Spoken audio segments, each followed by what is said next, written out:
Hey everyone! So I have seen some fan reactions to Britney Spears' newer song, but not newest song, Swimming in the Stars, and I really enjoyed them. I have some thoughts about the song. Um, Recently, this year especially, I've been getting more interested in how all of these songs, especially Britney's songs, come together and what maybe influenced them. So let's go! Swimming in the Stars has three songwriters and producers: Matthew Koma, Dan Book, and Alexei Mizoul. I'm going to start with Matthew Koma because I have the most information about him. Also, he's the one who gave an interview a while back revealing he had written for Britney. If you were to have heard of Matthew Koma at all before, it probably would have been his work with Zedd on the 2012 album Clarity. But a little before that, Koma got some credits on albums from two artists signed to Wind Up Records at the time, Push Play and Emily Osment from Hannah Montana.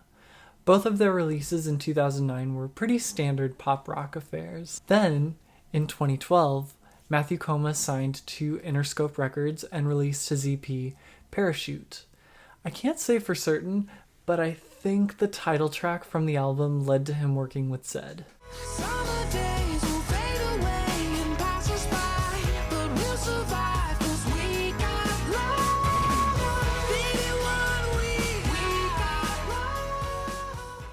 Similar sound, you know. So Koma's work with Zedd gives us the title track for Zedd's 2012 album, Clarity, and another song, Spectrum, featuring Koma himself. This sets off Koma's work within the EDM world for the next, maybe 3 years. Collaborations with Far East Movement, Alesso, Gaina LG, Afrojack, and Tiesto, leading to the ultimately life-changing collaboration on Hilary Duff's most recent album. Breathe in, breathe out. He's done some more work recently that I think is indicative of his contribution to Swimming in the Stars, but I mentioned these also to highlight the person who produced his vocals on these songs, Dan Book. From his list of credits, I believe Dan Book started in production around 2010, working with Mitch Allen on tracks like David Archuleta's Good Place and I'll Always Remember You from the Hannah Montana TV series. It seems that he started getting a break with what seems like a songwriting and production partner, Alexei Mizoul, on pop rock band Hot Shell Ray's 2011 album, Whatever. Apologies to Andrew Goldstein. He seems to have worked with them a lot as well, but he is not on Britney's track. Well, at least on this Britney track. More of that later. And pop rock band The Somersets' 2013 album, Legendary. Now that I mentioned Mizoul, I'm going to talk about both of them concurrently because I don't have that much info on him.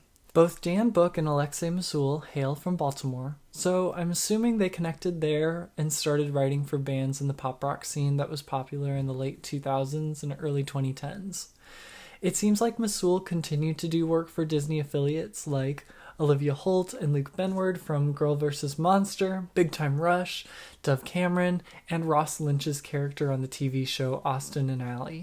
He also has recently released music through his band LA Space Program and done production work through BMG Production Music, some of which I think sounds similar to the production work and songwriting for Swimming in the Stars. Dan Book continued on to Hilary Duff's most recent album in 2014, Breathe In, Breathe Out, for the title track, Breathe In, Breathe Out, and Arms Around a Memory, both with Matthew Koma. What a coincidence.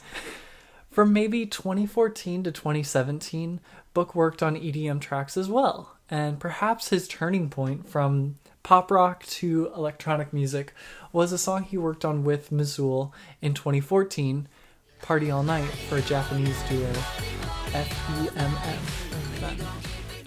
More recently, it looks like Book has been getting more work in vocal production. I wish I could talk more definitively about the division of labor on this track, but I'm just not sure. I want to more confidently claim that Book handled vocal production considering his more recent work.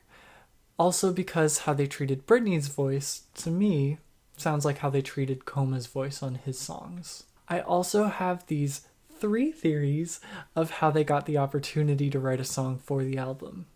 First up, the easiest. The three musicians have a long history writing songs for RCA artists. Second, Dan Book did vocal production for Man on the Moon, so maybe he had an in.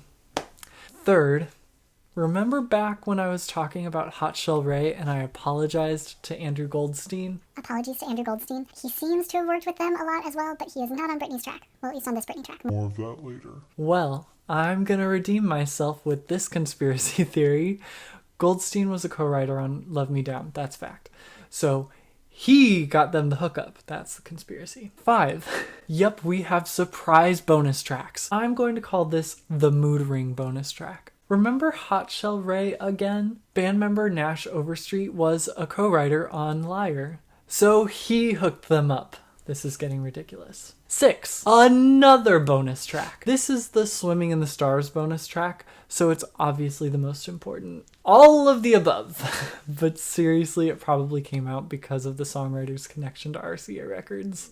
Dream, made alive, write our names. Some musical influences. I want to get more specific, but keep in mind that all of this is solely my opinion. Out of all the music I listened to, I couldn't recall another song that uses Swimming in the Stars' 6-5-1-4 chord progression, but I did listen to a few songs that had similar motives or melodies. Alexei Masul's song, Upside Down, for Ross Lynch on Austin and Ally, has a similar melody in the chorus. Upside down.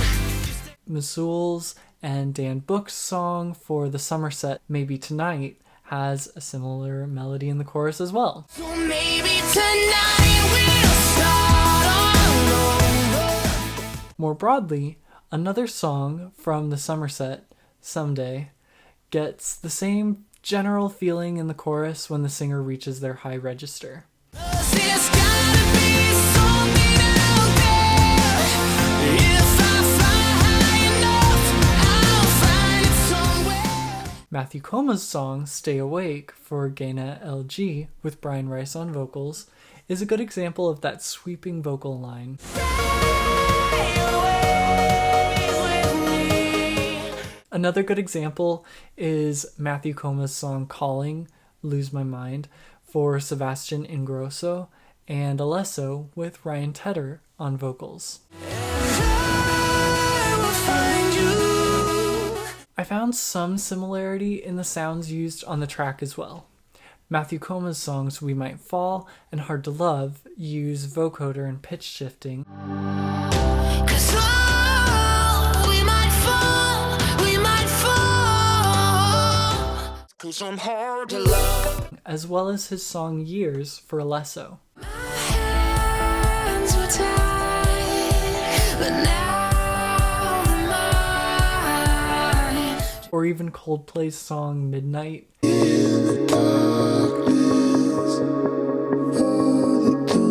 But they don't have a songwriter or production connection. I'm not sure what exactly to call this vocal technique, but in my notes I refer to it as crowd chorus. Multiple takes of people kind of shouting the melody, then panned hard to the side so it surrounds the main vocal. So 2 of Matthew Coma's songs use this crowd chorus effect. His song Clarity for Zed and his own song Dear Anna. If our love is tragedy, why are you my remedy? You have carried me away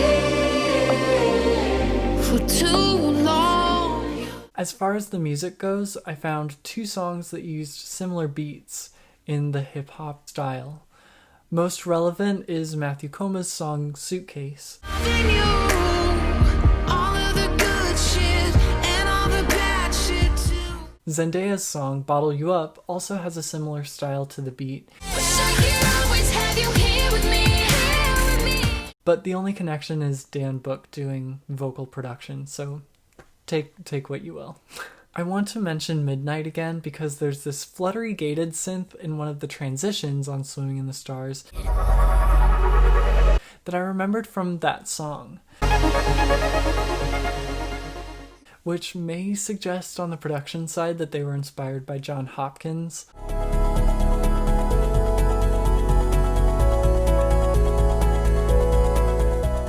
Also, there's a neat synth in another transition that I think uses an LFO to make that vibrato, which I heard in Matthew Koma's song Spectrum for Zed. When I first listened to Swimming in the Stars, I was almost instantly reminded of Ryan Tedder. From his work under Timbaland's studio, including the song Say All I Need from his own band One Republic's first album, Dreaming Out Loud, Tedder became a much sought-after producer for sweeping ballads over booming hip-hop beats.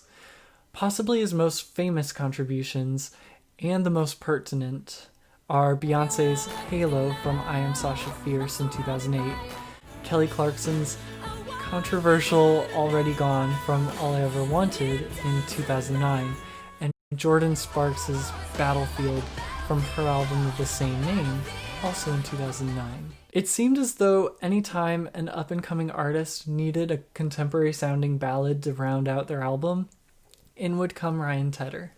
You can hear his influence in the sweeping nature of Britney's song. Another important influence to me is Shania Twain, albeit more broad of an influence. Perhaps why Britney may have chosen the song for consideration on the album. This song reminds me of some of the ballads from Shania Twain's 2002 album Up. Specifically, It Only Hurts When I'm Breathing, I'm Jealous, and the closing track, When You Kiss Me. I also think some of Britney's previous ballads might be an indicator, at least for why this song was chosen. I believe Swimming in the Stars bears some sonic similarity to 3 songs from Britney Jean: Alien, Brightest Morning Star, and Hold On Tight. Also Out From Under from Circus and Shadow from In the Zone, but that's as far back as I'm willing to go before her ballads sound very 90s. So I hope you liked your history way back at the beginning of the video, because now we're fully entrenched in the subjective part of my talk. I have thoughts about why this song wasn't included on the original album release, even with the other bonus tracks. I don't think it's as strong of a song as what I compare it to on the official track list. My thinking is that if there was a battle, it was between this song and Man on the Moon.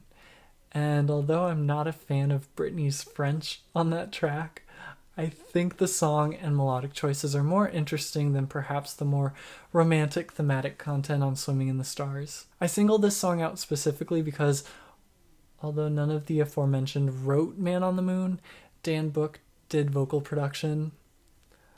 I don't know how much that could actually factor into a decision, but let's just pretend it did. Another thought, maybe this song would have made more sense on Britney Jean. I think this song bears more sonic similarity to Britney Jean, surrounded by songs like Alien and Brightest Morning Star. For Glory, Britney wanted to go in a vastly different direction, with more danceable and hip-hop inspired songs.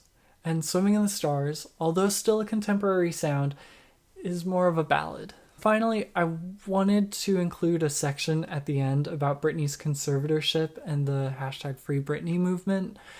However, I might want to talk about matches as well, and maybe go back to Mood Ring, and then opine on the potential impact the conservatorship had on the decision to re-release Glory this year. But in the meantime, I recommend that you check out this episode on predatory conservatorships from the Netflix series Dirty Money, as well as this article from Entertainment Online that gives a chronological rundown of the events in the past 2 years. Also, for further listening, I recommend checking out the album that I think bears the most sonic similarity to this song, Hilary Duff's Breathe In, Breathe Out. I also recommend checking out Matthew Koma's solo work, including his band Winnetka Bowling League. He's been releasing singles here and there since his EP release in 2012, and, according to that interview from a couple of years ago, is looking for his audience. And I think he did a really good job with this. So, thank you all for listening.